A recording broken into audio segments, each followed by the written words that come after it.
Hello everyone, welcome back to my channel. My name is Lara, or Lara Likes Mascara. We're doing a blush roulette update today. I like to do these every 3 to 4 months because, just as a recap, this year I am on a blush roulette for the entire year. I did this as well in 2024, so you can check out how that went over here.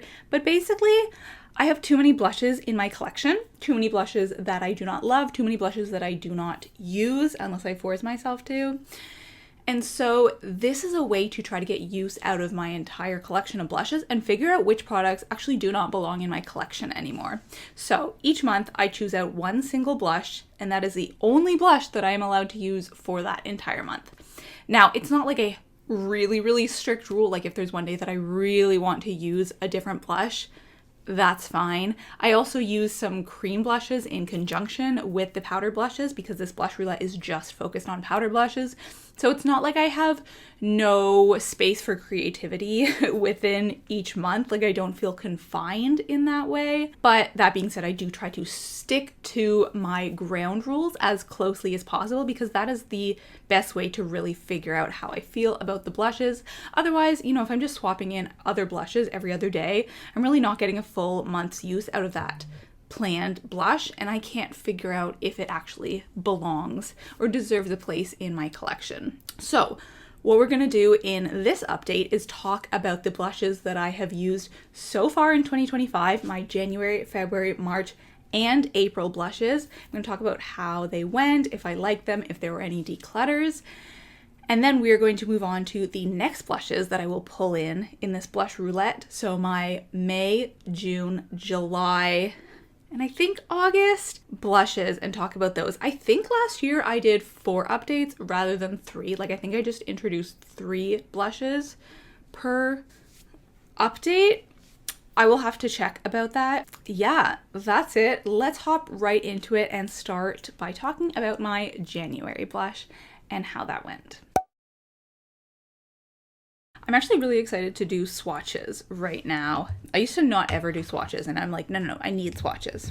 But anyways, the first 2 blushes, or blush palettes rather, that I brought into the blush roulette were these 2 from Jason Wu. Basically, I got these at the very end of 2023, right before I started my blush roulette last year, and so I really didn't want to focus on using any other blushes, so they only got a couple of uses each throughout 2024, which was such a shame. So I'm like, I need to prioritize usage of these in 2025 because of my neglect of them in 2024. We will talk about that a little bit later because I'm having the exact same issue right now with some new blushes. So we're going to try to remedy that.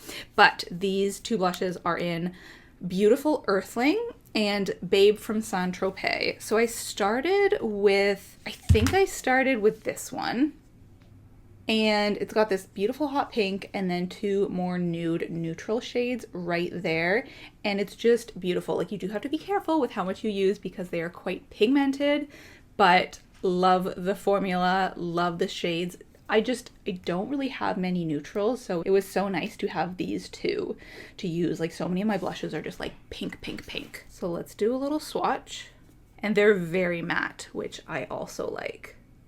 I don't really like a glowy blush. If I want glow, I will just put a cream blush underneath for that glow to shine through, or I'm going to be putting highlight on. So those are those 3 shades. And I was also using this in tandem with one of my new-ish blushes, which is from Beauty Counter. This is a neutral nude sort of shade, and it is a cream. Loved getting use out of this in the first couple months of the year. I have put it away for now because I was using it quite a bit, but I think it is similar to, yeah, that 3rd shade in that palette. So these ones paired really nicely, and it is very creamy and emollient. So if I wanted more of that glow, then I just put it underneath any of the 3 shades, and it paired really well. I found that this palette paired really well with cream blushes under, and this pairs really well with powder blushes on top of it. Loved using that. I'm so glad that I gave myself the opportunity to actually use something that I enjoy. Because my March and April blushes, I was like, okay, I need to use my least favorite palettes now. So it was nice to start the year off on a good note. So this one is more about the orange shade. as you can see. Interestingly, I find this actually shows up, I don't know, it looks pink on my cheeks somehow. Like it doesn't look super orange, even though in the palette it looks super orange. And then we've got, again, 2 more neutral shades. This one is a little bit more mauve-y, and I also really, really enjoyed using this. Not quite as much as that first palette. I realized that I like that hot pink one better, despite the fact that it's hot pink. Like, I would not have thought that. And I did let myself rotate between these 3 depending on which shade I wanted to use that day. Okay, so those are those 3 shades. Yeah, love the variety in here. And again, it's just nice to have more neutral shades now. I do not hear very much about Jason Wu at all, which I don't understand because the stuff I've tried from this brand has been such high quality, and it's high-end drugstore. It's sort of in between. So I think that this brand should get more love, and it is cruelty-free. It doesn't say it on here, I don't think, but I did look it up because I was given these as a gift. Anyways, great first 2 months of the year. Really, really enjoyed these. The third blush that I had in my blush roulette was another trio. This was a blush palette, and I have made a few shorts on this, TikToks that I then brought over to YouTube. So you may have seen my decision on this already, but I went into the year thinking that I was going to declutter this. And now that I've spent a month with it, I don't want to anymore. I know that part of it is because of like how beautiful this palette is, and I know it's seen very highly, it's highly valued. A lot of people saying do not declutter it, or I would never declutter my Hourglass palettes or products, but I don't know, I don't love it. I have been enjoying it though, and I think the trick is that I've realized I like it better as a blush topper or like a blush highlight. I don't like this on its own. I want my glow on my cheeks to be in a very specific area. I want it to be more focused around here or even here. Like, I don't want the glow here. And when I'm putting on blush, usually I do come into this area and then it's just glowy here. Like, I was watching a Sarah Rose video and she was talking about how when she is too glowy a blush and it's here, it enhances the texture, so she has to put powder on top. And I think that that's my issue. So I have been using this in conjunction with my April blush right now. Like, I use my April blush and then I use a little bit of this just as like a topper. And even throughout the month of March, I didn't use this very much on its own. I would actually use it with cream blushes to just sort of enhance that or add some glow. And that worked really well. But by itself, not loving it. So let me swatch this. It's also so powdery. So those are the 3 shades there. Can you see them?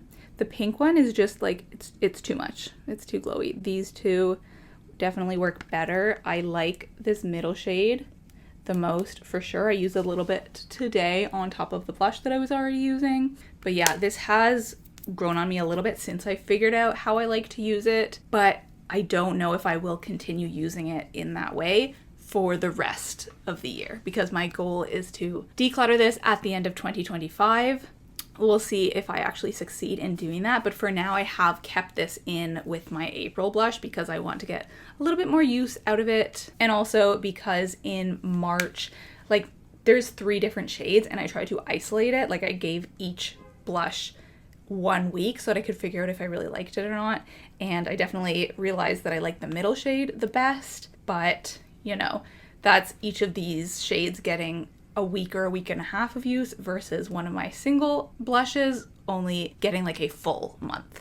You know what I mean? It's just different when it's like a palette or a trio of blushes. You know what's a crazy thing is that I talked about this more in a previous video, so I will link that here. It's where I talked all about my no-buy tips and the struggles that I was personally having on my makeup no-buy and how I was trying to work through them. Anyways, what I talked about in that video was a tip to not purchase products for one specific occasion. Like, you don't need to buy a new shirt for a party. You don't need to buy a new concealer for an event. I'm getting married next month, and I, because of a problem I won't get into here, I'm probably going to be doing a big part of my own makeup, and I think this might actually be a good product to use on the cheeks, not by itself, but just as a topper, because I do like want that glow and that highlight on my wedding day, like for pictures, you know? So even though this is not a product that I love on a daily basis, because I just feel like it's too much on my cheeks. It's like too glowy.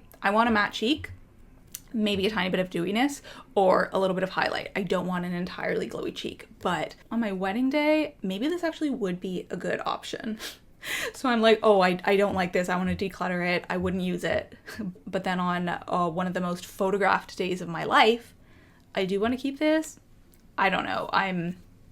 We'll see. We'll see how that shakes out. But yeah, I did enjoy that more than I expected, which was kind of disappointing because I wanted to be like, I'm decluttering this palette finally. And I'm just not, apparently. It's sticking around for a little while longer. Ooh, and I do want to mention some of the cream blushes that I have been using over the past couple months. So this one is the Glossier Cloud Paint in the shade Spark. I hadn't reached for this in a while because it's kind of intimidating. Like, it's just such a bright, vibrant shade. I usually don't even squeeze any out. What I will do is just like take whatever is like that when I open it, and I will put it on my hand. And then I will take that and tap it on my cheeks, or I will take a brush and tap that on my cheeks. Beautiful color. Really, really nice formula, but that tiny amount, it's very pigmented, so I do need to be careful. But I have been using this in conjunction with my April blush, which is Mellow Wine from Wet n Wild. Now, this is another product that I thought I would be decluttering at the end of the month. Unfortunately, I am enjoying it more than I remember enjoying it. Let's swatch it here to see if it's comparable to any of the shades I already have. It is quite like chalky and powdery, not quite as much as the Hourglass one. That one right there. That's the shade. And I think in here it looks more pink or like dusty, whereas on my hand it's a little bit more nude, and I'm a sucker for a nude. Like, I thought that this would be clashing with a lot of my makeup looks because it's so bright. But I've just realized, again, that I need to be very, very light-handed with it. I can only do a little pat and then tap it on my face. Otherwise, it's going to be too much. I think that was the issue I was having with this palette. And I think, again, it's the issue that I have with this shade. And now I know how to get an effect that is more similar to what I like. And this is what I'm wearing today. I did tap a bit of the Hourglass on top, but this is the blush that I am wearing, along with quite a bit of bronzer. I did bake my face today. I've been practicing. But yeah, this is another one that I do not think is going to get decluttered, despite being convinced that I would declutter it this year. It's just nice. I just like it. It's so old. I really should declutter it, but I enjoy it. So anyways, this is sticking around for a little while longer. And I do also want to mention the one other cream blush that I have been using this year, which is this Hourglass one. Now, this is another story about a product that I was convinced I was decluttering until I wasn't. So this is a nice bright corally shade. It is a lip product. I used it a couple times on my lips and I was like, yeah, no, this is not for me. This is not my shade. I don't love it. And then the idea popped into my head of using it as a blush, and I loved it as a blush. I will show you some pictures right here. I just think it's so fresh and so dewy. It feels like it was made for the cheeks, like just the texture and the feeling. It lasts super well. Yeah, now I have reclaimed this as a blush, and it works really well under this Wet n Wild one. It worked really, really well under all of the Jason Wu ones because it's, you know, nice and coral. Those two worked well together. It's just a nice texture, and I feel like that's honestly sometimes what's more important when you're pairing a cream blush and a powder blush. It's about the texture and how they work together rather than about the actual shade, because if you use a little bit of different shades, then it's fine. Like, you'll just get, even if they're different shades, you'll get a nice mixture of the two. But if the textures don't work well together, even if they're the exact same shade, then it's not going to have a nice effect. So beautiful texture, been loving that. Although I probably should rotate it out because I have had it in my daily makeup bag since I discovered that it would work well as a blush. I gotta say, compared to last year, I am kind of failing at this blush roulette. Like, obviously the point isn't to declutter products, it's about more than that, but I wanted decluttering products that I don't love anymore to be one of the results of this blush roulette. And it was last year. Out of my first 4 products in 2024, 3 of them got decluttered. In fact, the only one that didn't get decluttered was this Hourglass palette. So I thought this was the year, but alas, no. So out of the 4 products, I mean, I knew these weren't getting decluttered. We are in fact decluttering none of them. None of these first 4. I thought both of these would be decluttered. Better luck next time. And on that note, let's talk about the products that I am going to bring into my blush roulette for the next few months. Hopefully some of these I will realize I don't love, but I don't want to declutter just to declutter, like just because I want my collection to get smaller. I do want to hold on to the products that I like and enjoy. It doesn't make sense to try to make my collection smaller by decluttering things that I do like and I'm one day going to regret. That being said, I have high hopes that this next product will maybe get decluttered. This is Milani Luminoso, and the reason I think I won't enjoy this is because it is very, very glowy. Like, that's why I bought it in the first place. That's why people love it. However, as I mentioned, I realize I don't love glowy blushes. So let's give it a swatch. Wow, it is like shimmery. I thought it was just glowy, but that's like full-on shimmer. Can you see that? It's got like a highlight in there. And it's very pigmented. In terms of shade, I think maybe it's closest to this one. Can you see that second one in the Jason Wu palette? But the shimmer is unlike anything else. I just don't have any other blushes with shimmer. The Hourglass one is glowy, but not shimmery. I think this Wet n Wild one kind of looks like there's shimmer particles in it, but there's really not. I don't know if that's gonna pick up anyways.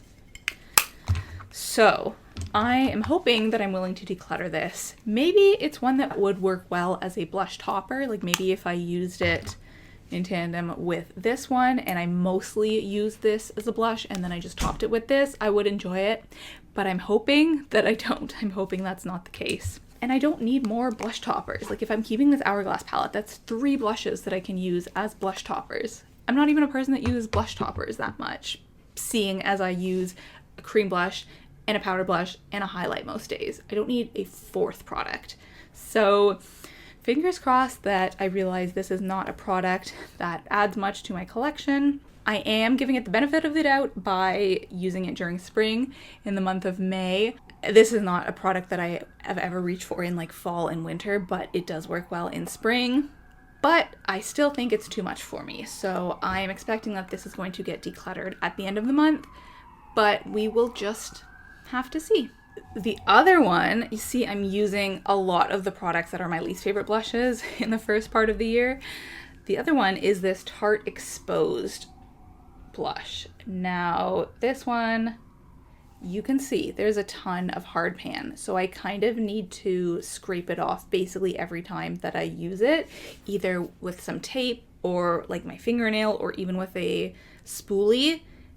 The color, it's really nice. I'm gonna try to scrape some off now. I mean, it's not super unique looking at the other shades, but it is nice. That one there, see, it's similar to some of these Jason Wu ones, but I do really like it. It's a nice nude.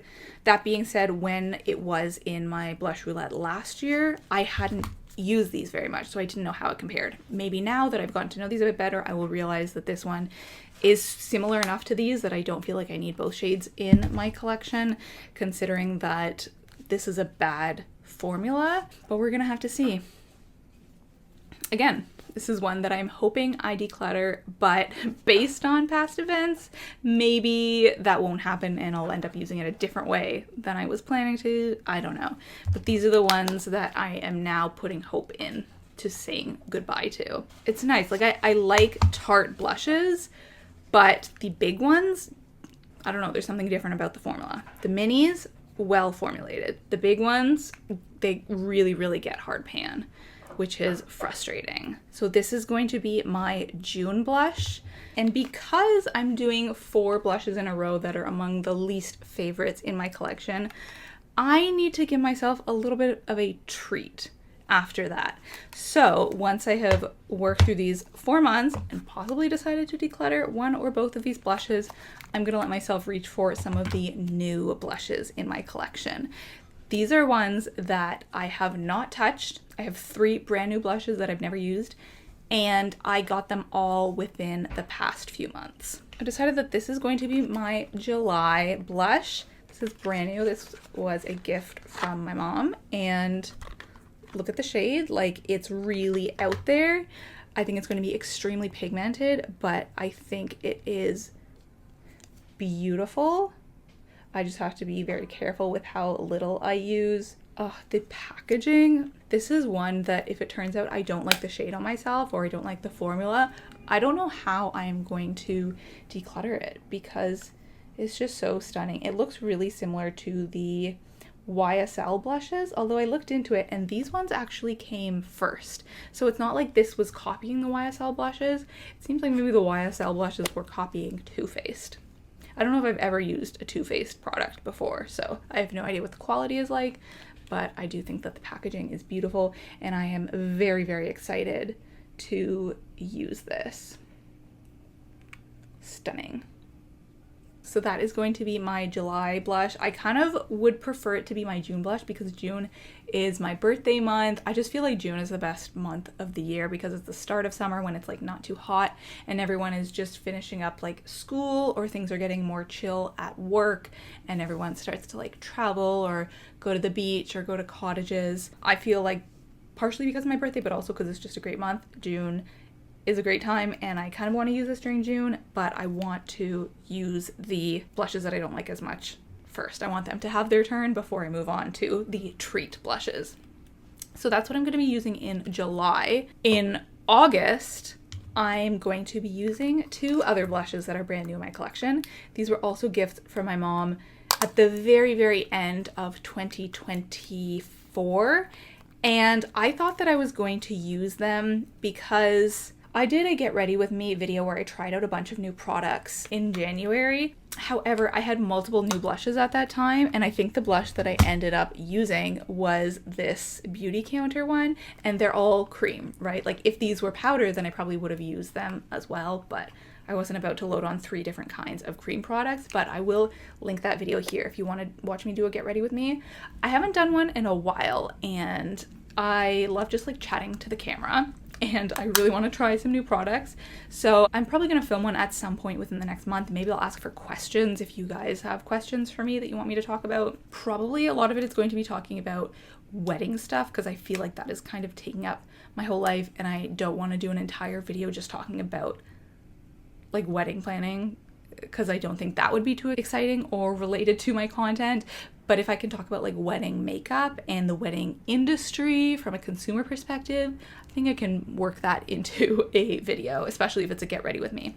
So anyways, I am probably going to be using both of these in the month of August. I'm super, super excited about that because they are both cream blushes and I tend to not use cream blushes by themselves. I always use them in tandem with other blushes. I'm gonna have to figure out which powder blush to rotate in that month. At the same time, August, you know, I feel like I use a little bit less makeup in the summer, especially if I'm like outside a lot or going to like cottages or whatever. It's so hot, it's sweaty, so sometimes cream blushes are actually a better bet for the summer, but I will check in with you about that. I will probably do my next update of this video at some point in August, so I will talk about how these are going and what new blush I have been using. But that is going to be it for all of the blushes that are in my blush roulette or that I'm bringing into my blush roulette over the next few months. Let me know what you think. Let me know if you expect that I will declutter these blushes and if I'm going to love this or hate this. I am disappointed in myself for not managing to declutter these two blushes, but it is what it is. And I got to keep in mind that this year I like my blush collection better than I did last year. So last year was a lot easier to declutter blushes because I had never done that before. I had never embarked on this kind of project, whereas now I already used this for a month last year and decided that I didn't want to declutter it. So why would this year be any different, you know? Anyways, that is all. Thank you so much for watching, and now let's talk about a book that I've been reading lately.